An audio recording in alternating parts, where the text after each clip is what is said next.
usaldame seda valitsust, kas meie rahvas usaldab seda valitsust või mitte.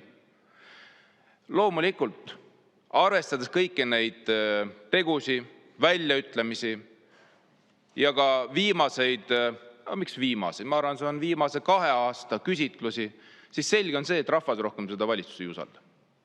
Kas on antud ka põhjus selleks? Loomulikult ja kuhjaga.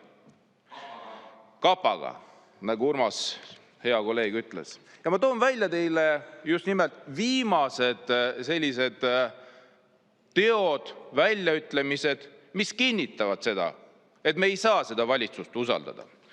No alustame siis viimasest ülestunnistusest, mis tuli Pärtel-Peeter Pere suust.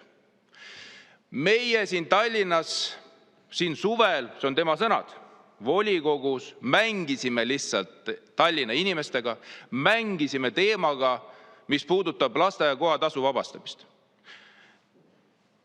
Pärtel-Peeter Pere tunnistas otse eetris TV3 uudistes, tema ei ole kunagi seda toetanud ja ei hakkagi toetama, aga kuna tuli Reformierakonna käsk ülevalt juhatuse poolt, et seda tuleb teha, siis ta seda küttis lõpuni nii kaua, kuni see koalitsioon läks lõhki. Ja andis käsu Reformierakonna juhatus. Ja see oli tema nii-öelda ülestunnistus otse eetris. Ja nüüd on küsimus, et aga tuletame nüüd meelde, kui veenvalt ta seda kõike esitas meile, kui olulised on lapsed, kui oluline on, et lasteaiatasu nii-öelda jääks ära ja kõike nii edasi.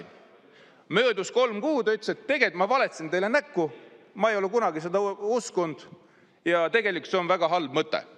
Härra Laats, ma toetan meelde, meil on jäätmeseadus. Aga ma jõuan sinna, aga see on väga oluline. Nüüd, kuidas me saame Reformierakonda usaldada, kui ühel päeval kiidetakse taevani ühte otsus ja teisel päeval ütleb, aga tegelikult me ei ole kunagi sellest uskunud. Ja vot selle seadusega on, ma arvan, täpselt samamoodi. Keegi on pannud teile need sõnad suhu, ju siis Reformierakonna juhatus, ja teie ülesanne siin samas Riigikogu saalis kahjuks, ma teen järelduse sellise, te peate seda kiitma taevani, kui hea seadus nüüd see tuleb. Ja ma tuletan lihtsalt meelde, et see sama valitsus siin ja see koalitsioon on tegelikult ju pantvangi valitsus. See ei ole juba ammu demokraatlikel alustel toimiv valitsus ega koalitsioon.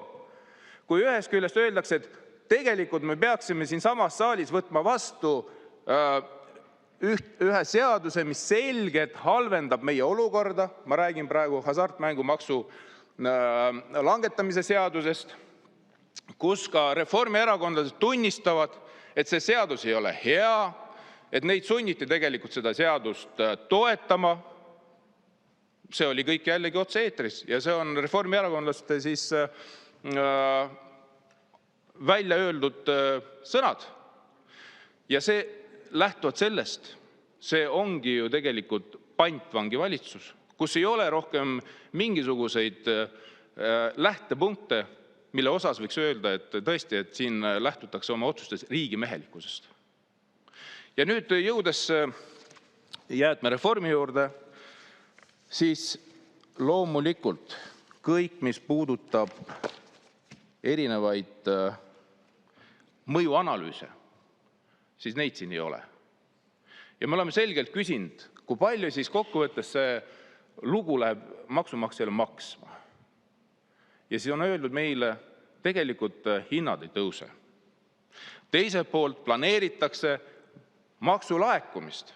Aga kui maksude laekumist planeeritakse päris suures mahus sellest valdkonnast ja teiselt poolt ei planeerita, et see kuidagi mõjutab lõpptarbija hinda, aga siin mul küsimus, et aga kuidas siis need tulud tõusevad?